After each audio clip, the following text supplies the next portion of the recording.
تو یاد آئے گا تیری فضائیں یاد آئیں گی، اے رمضان ہمیں رب کی عطائیں یاد آئیں گی۔ سکون تھا حاصل دل کو ہمارے ہر عمل سے، عشق میں جو نکلی تھی وہ التجائیں یاد آئیں گی۔ تو یاد آئے گا تیری فضائیں یاد آئیں گی، اے رمضان ہمیں رب کی عطائیں یاد آئیں گی۔ جی السلام علیکم ورحمۃ اللہ وبرکاتہ، کیسی ہے میری یوٹیوب فیملی؟ آئی ہوپ کہ آپ سب ٹھیک ہوں گے اور الحمدللہ میں بھی ٹھیک ہوں۔ جیسا کہ آپ سب کو پتہ ہے کہ رمضان کا آخری عشرہ چل رہا ہے اور آخری عشرے کی 5 تاک راتوں میں ایک رات جو ہے وہ لیلۃ القدر کی ہوگی، اور یہ حدیث پاک سے ہمیں سننے کو ملتا ہے۔ ہمارے دین میں اس بات کی کتنی آسانی ہے کہ پورے رمضان میں ڈھونڈنے کو نہیں کہا گیا اور نہ ہی پورے آخری عشرے میں ڈھونڈنے کو کہا گیا، بلکہ آخری عشرے کی 5 تاک راتوں میں ایک رات شب قدر کی ہوتی ہے۔ انشاءاللہ آپ یقین کریں کہ تھوڑی سی عبادات کرنے سے، کچھ خاص عمل کرنے سے ہماری پوری زندگی بدل سکتی ہے۔ ویسے تو سارا سال ہی ہر لمحے اللہ پاک کا کرم جاری رہتا ہے، سبحان اللہ، لیکن رمضان اسپیشل ہوتا ہے جس میں اتنی فضیلتیں، برکتیں اور رحمتیں نازل ہوتی ہیں، اور رمضان مبارک کا آخری عشرہ تو ہوتا ہی اسپیشل ہوتا ہے، اور پھر آخری عشرے کی 5 راتیں بہت ہی خاص ہوتی ہیں، کیونکہ آپ سب جانتے ہیں کہ اسی میں چھپی ہوتی ہے لیلۃ القدر۔ اللہ پاک ہمیں لیلۃ القدر کی برکتیں، رحمتیں سمیٹنے کی توفیق عطا فرمائے اور اللہ پاک ہم سب کو نصیب فرمائے، آمین۔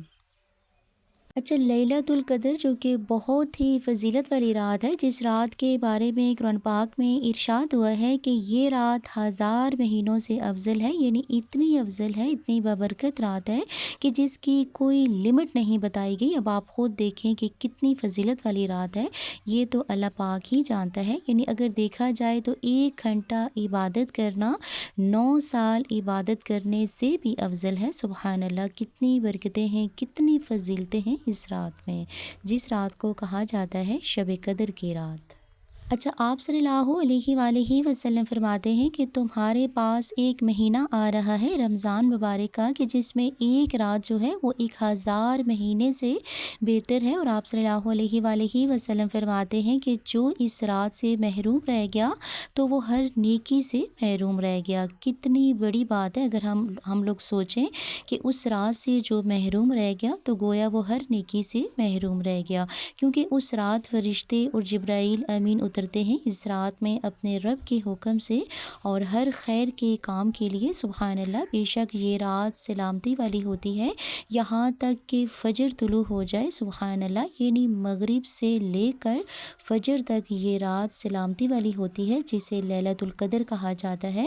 اس دن قدر کرنے والی کتاب قرآن پاک قدر کرنے والے محبوب صلی اللہ علیہ وآلہ وسلم پر نازل ہوئی اور پھر قدر کرنے والی امت پر بھیجی گئی، سبحان اللہ۔ اور یہ شب قدر والی رات کب آتی ہے؟ یعنی جو 5 تاک راتیں ہیں نا، یعنی 21ویں رات، 23ویں میں، 25ویں میں، 27ویں میں، 29ویں میں، ان تاک راتوں میں اس رات کو ہم نے تلاش کرنا ہے، اور پھر اس رات میں خوب اللہ پاک سے معافی مانگنی ہے اپنے گناہوں کی۔ اللہ پاک ہم سب کو شب قدر نصیب فرمائے اور اس کی برکتیں، رحمتیں سمیٹنے کی توفیق عطا فرمائے۔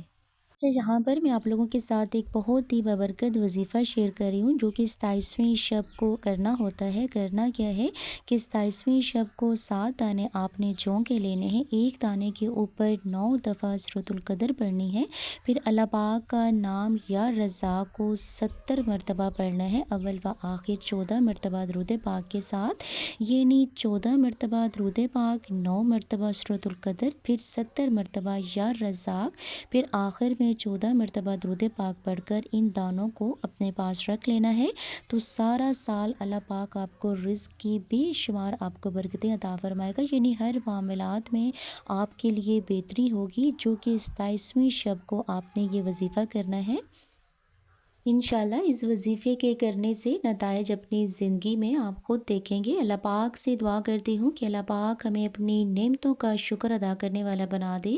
اے پروردگار، ہمارے دلوں کو حسد، بغض اور نفرت سے پاک کر دے۔ اللہ پاک، جو مسلمان اس وقت کسی مصیبت میں، تکلیف میں یا بیماری میں، ظلم میں، آزمائش میں مبتلا ہے، ان کی مشکلات کو آسانیوں میں بدل دے۔ خاص طور پر فلسطین اور ایران کے مسلمانوں کی اے اللہ پاک، دنیا کے ہر اس کونوں میں جہاں مسلمان آزمائش میں مبتلا ہیں، اپنی غیبی مدد فرما۔ اے اللہ پاک، ہم سب کو اچھے عمل کرنے کی توفیق عطا فرمانا، آمین یا رب العالمین۔ ویڈیو اچھی لگی ہو تو ضرور اپریشیٹ کیجیے گا، چینل پر نئے ہیں تو سبسکرائب کرنا نہ بھولیے گا۔ اجازت دیجیے گا، فی امان اللہ۔